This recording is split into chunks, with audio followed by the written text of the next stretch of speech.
लातूर श्री गणेश महाविद्यालय शिवनखेड ते कोल्हापूर सहलीसाठी जाणाऱ्या ट्रॅव्हल्स नंबर MH24B7281 नंबरच्या ट्रॅव्हल्सला अपघात झाले। श्री गणेश विद्यालयातील 40 ते 42 विद्यार्थी होते। मंगळवेढा बायपास येथे ड्रायव्हर मोबाईलवर बोलत असताना अचानक ट्रॅव्हल्स रोडच्या खाली उतरून खड्ड्यामध्ये पलटी झाले। काही विद्यार्थ्याच्या जीवितास धोका झालेला आहे। मुलांच्या पायाला मार लागलेला आहे। सर्व मुले घाबरून आपापल्या आई वडिलांनाच बोलणार असे सांगितले। विलासराव शासकीय रुग्णालय येथे उपचार चालू आहे। मुलांचे नातेवाईक येऊन डॉक्टरांना विचारपूस करत असतानाचे पाहावयास मिळते आहे।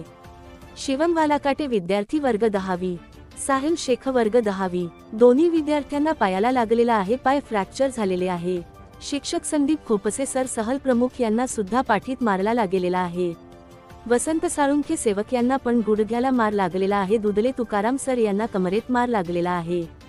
शिक्षिका रुक्मिण साधू कांबळे हात पाय कमरेत मार लागलेला आहे। यांच्यावर विलासराव देशमुख शासकीय रुग्णालय येथे उपचार चालू। या मुलांना व शिक्षक कर्मचाऱ्याला व सेवकाला नुकसान भरपाई मिळणार का? 2 मुलांना पायांना मार लागलेला आहे। यांना न्याय देणार का संस्थाचालक? याकडे लातूर जिल्हाधिकारी मॅडम जातीने लक्ष घालून काय न्याय देणार?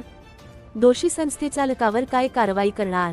आज 40 ते 42 विद्यार्थ्यांना जीवितेला धोका झाला, याची जिम्मेदार कोण?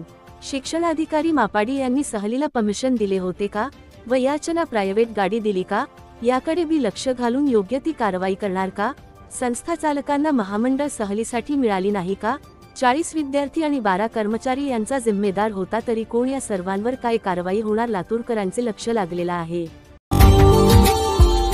Subscribe now and press the bell icon. Never miss an update.